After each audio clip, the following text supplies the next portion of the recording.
Olá, este é o Dinheiro em Ação, diretamente dos estúdios da B3, o seu programa de ações e renda variável. Eu sou Cláudio Gradiloni, editor de finanças da Isto é Dinheiro, e estou recebendo Adeodato Volpi Neto, estrategista-chefe de mercado de capitais da Eleven Financial. Tudo bom, Adeodato? Ótimo, Cláudio. Adeodato, falando um pouco agora da perspectiva de formação de preços para o mercado de capitais. Nós percebemos que, apesar, como a gente falou, apesar da turbulência política, a Bolsa tem se comportado bem. O que está definindo isso? Cláudio, a primeira pergunta é quem é que faz preço, usando a tua expressão, na Bolsa? E é o capital internacional. É o estrangeiro, é o investidor estrangeiro. Depois de 2008, quando a liquidez do mundo desapareceu, os bancos centrais injetaram dinheiro, foram trilhões e trilhões e trilhões de dólares que não migraram para a economia real, foram para os ativos financeiros e para os mercados financeiros. Está aí os principais índices da Bolsa Americana batendo recordes históricos, as bolsas europeias ainda com um comportamento bastante bom, mesmo em cenários de discussões sensíveis em relação à União Europeia, ao Brexit e tantas pressões que se tem lá. Agora, o melhor lugar do mundo, mas sim disparado do segundo lugar, em que você combina solvência no sistema financeiro, estabilidade institucional, que significa que o investidor pode colocar o seu dinheiro e se ele vier buscar amanhã, ninguém confiscou, ou o sistema não quebrou, o dinheiro está lá, com juros, é o Brasil. Então, este movimento não vai mudar tão cedo. Apesar de toda a turbulência política, apesar de um noticiário, entre aspas, nervoso, apesar de problemas em Brasília, isso não afeta, então, o apetite do investidor estrangeiro? O de curto prazo, não.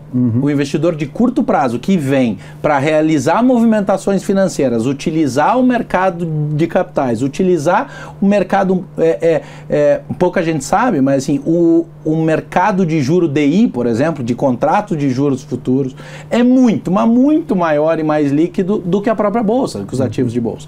Então, só que isso acaba precificando, né, ajudando a precificar o próprio índice e uma série de ativos financeiros dentro do mercado brasileiro.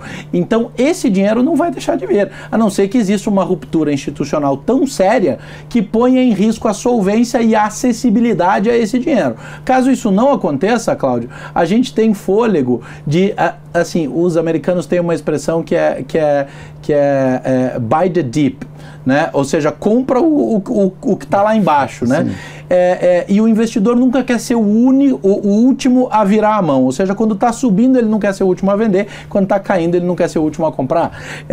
Então, invariavelmente, ele deixa... então, há uma competição bastante sensível hoje de quando que a queda é estrutural, quando que a queda é um soluço, e sempre tem alguém que está comprando agora. Nós notamos, comparando com a participação dos estrangeiros até 2016, nas aberturas de capital e nas vendas de ações, que é uma participação que se mantém aí estável e está sempre em 50% para mais. Você acha que isso continua, então? Eu acho que sim, o nível de proporção, o tamanho da quantidade de dinheiro, falando em bom português, disponível lá e disponível aqui é tão desproporcional que, assim, por melhor que sejam os nossos esforços e por maior que seja a nossa mobilização, o nosso universo de investidores institucionais, ou seja, aqueles que têm muitos recursos sob gestão no Brasil, é incipiente quando se compara lá fora. E a parte ruim é que nós tínhamos historicamente os institucionais concentrados nos fundos de pensão, muito fundo de pensão de empresa pública, e que, assim, com a taxa de juros na altura que estava, esse cara não estava na bolsa, ele estava comprando juros e não estava correndo risco. Então ele, gestor, estava entregando lá o retorno que ele precisava. Agora não, queda de juros estrutural, você tem que criar um comportamento diferente, uma estratégia de gestão nos institucionais. Mas mesmo assim, mesmo que o institucional brasileiro migre muito mais para a bolsa do que estava, a proporção entre capital nacional e capital estrangeiro vai continuar desse jeito, o que sinceramente é boa notícia para a gente, dado o tamanho da tensão aplicada sobre os próprios gestores de fundo de pensão, muitos ligados às estatais. Quer dizer, o capital estrangeiro, portanto, é um fator de sustentação, um comprador de última instância da Bolsa, e isso é bom. Sim, se estivéssemos falando em financeiros, diríamos que o investidor internacional, esse capital de curto prazo é o nosso hedge, ou seja, é a nossa proteção. Não vai ficar barato além da conta, porque o institucional estrangeiro não vai deixar, ressalve-se o risco, que não é o nosso cenário base, de uma ruptura institucional muito séria.